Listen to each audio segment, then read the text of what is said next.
China really has become the primary trading partner for most countries in the Middle East and North Africa. That's partly because it's the biggest energy importer in the region, is the biggest energy exporter, but it's also the world's factory, the world's manufacturer, and hence the countries of the region consume from China much more than they consume for other regions.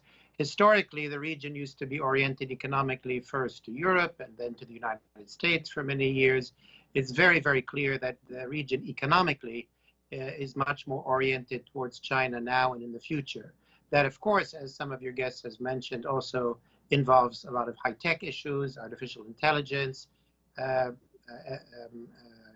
alternative energies, wind power, solar power, the technology that's being developed in China, electric vehicle technology, minerals for that electric transformation. So there really is a huge synergy between the economies of the region and the economies of China.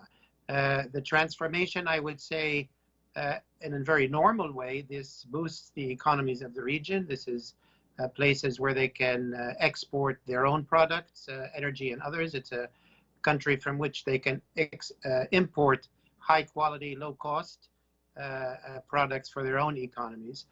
We haven't mentioned, obviously, that China is one of the biggest investors in infrastructure. In previous decades, back in the 1950s or 60s, it used to be the US and others that were the biggest investors in infrastructure. That is currently China. China is also the biggest general sort of provider of aid packages in terms of investment and so on, that rivals that of the World Bank and the IMF.